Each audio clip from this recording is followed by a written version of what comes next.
Sebuah kisah keistiqomahan seorang sahabat Rasulullah dalam menjalankan agamanya. Namanya adalah Abdullah Zulbajadain. Artinya, yang memiliki dua potong kain. Itu merupakan nama pemberian Rasulullah. Namanya yang sebenarnya adalah Abdul Uzza al-Mazani. Ia berasal dari sebuah kabilah Mazaniyah yang terletak di antara Mekah dan Madinah. Ia telah ditinggalkan oleh kedua orang tuanya sejak masih kecil. Karena itulah ia tinggal bersama pamannya. Sang paman adalah orang yang sangat kaya.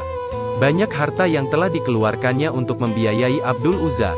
Ketika ia berumur 16 tahun, ia hidup bergelimang harta. Sampai-sampai ia hanya mau mengenakan pakaian buatan luar. Ia pun memiliki 2 ekor kuda yang selalu dipakainya bergantian. Tapi sayang sekali, ia dan kaum bangsanya masih menyembah berhala. Suatu saat ketika ia sedang melakukan perjalanan, ia bertemu dengan para muhajirin.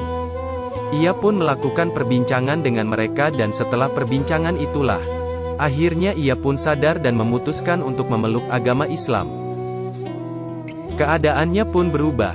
Setiap kali melihat ada sahabat yang berhijrah dari Mekah dan Madinah, ia berlari dan mengikutinya seraya berkata, "Tunggulah aku sampai aku mendengar dari kalian Al-Quran. Aku ingin menghafal 1 ayat baru dari kalian." Bayangkan, bagaimana tekadnya untuk menuntut ilmu agama lebih dalam. Di saat para sahabat merasa jiwanya terancam serta ketakutan akan adanya mata-mata kaum Quraisy.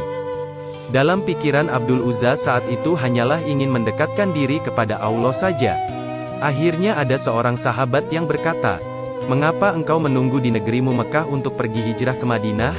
Ia pun menjawab, bahwa ia tidak akan berhijrah, kecuali setelah ia mengambil tangan pamannya untuk menjemput sebuah hidayah. Ia pun menetap dalam kabilahnya selama 3 tahun. Ia tetap berpegang teguh pada agama Islam. Walaupun seluruh kaumnya jauh dari ketaatan dan menyembah berhala. Selama 3 tahun lamanya, ia memaksakan diri untuk tetap istiqomah. Apabila ia ingin beribadah kepada Allah, maka ia akan pergi keluar dari kaumnya ke tengah-tengah padang pasir. Selama ini ia menyembunyikan keislamannya dari hadapan orang-orang. Setiap hari ia pergi menemui pamannya seraya berkata, "Wahai pamanku, aku mendengar bahwa ada seorang lelaki bernama Muhammad yang berkata ini dan itu." Kemudian ia pun membacakan ayat-ayat Al-Quran di hadapan sang paman. Namun pamannya malah mencercahnya habis-habisan. Selama 3 tahun itu, ia mengalami masa yang berat. Akhirnya kesabarannya pun sampai pada puncaknya. Ia pun menemui pamannya dan berkata, "Wahai paman, aku lebih memilih Rasulullah daripada engkau. Aku tidak dapat berpisah dengannya.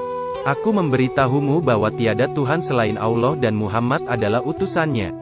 Aku berhijrah kepadanya. Jika engkau mau pergi bersamaku, aku akan menjadi orang yang paling bahagia." Pamannya pun menjawab, "Jika kau mengabaikan semuanya selain Islam, maka aku akan mengharamkan semua yang menjadi milikmu." Ia menjawab, "Wahai paman, berbuatlah sesukamu, karena aku lebih memilih Allah dan Rasul-Nya." Pamannya pun melakukan hal yang tidak dapat dipercaya. "Kalau kau tetap memaksa, maka aku akan mengharamkanmu hingga baju yang melekat di badanmu itu." Pamannya pun berdiri dan menggunting bajunya. Abdul Uzza pun hampir seperti orang yang telanjang. Ia pun tetap keluar dengan kondisi seperti itu. Saat keluar ia menemukan selembar kain wol dan membaginya menjadi 2 bagian. Lalu memakainya seperti kain ihram. Ia pun kemudian berhijrah dan menemui Rasulullah untuk pertama kalinya. Sungguh tidak bisa dibayangkan betapa besar keistiqomahannya kepada Rasulullah sekalipun ia tidak pernah bertemu dengannya. Rasulullah pun bertanya, "Siapakah Anda?" "Aku adalah Abdul Uzza."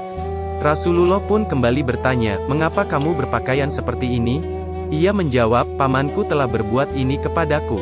Aku telah memilih engkau ya Rasulullah, dan bersabar selama 3 tahun lamanya, hingga aku bisa datang kepadamu dalam keadaan istiqomah tetap taat kepada Allah." "Benarkah kau telah melakukan hal itu?" kata Rasulullah. "Benar wahai Rasulullah," jawabnya.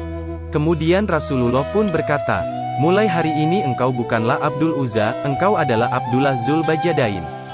Allah telah mengganti 2 kain itu dengan tempat tinggal dan kain di dalam surga, yang dapat engkau pakai kapan pun engkau suka dan dapat kau gunakan kapan pun engkau mau."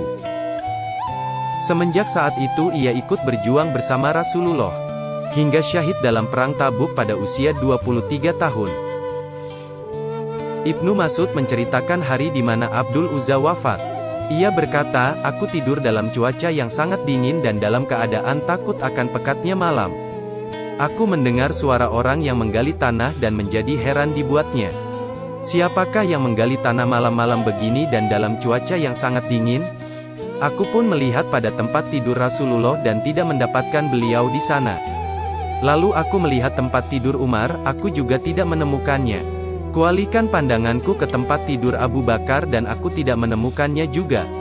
Aku pun keluar dan melihat Abu Bakar dan Umar sedang memegang lilin. Sedangkan Rasulullah sedang menggali tanah.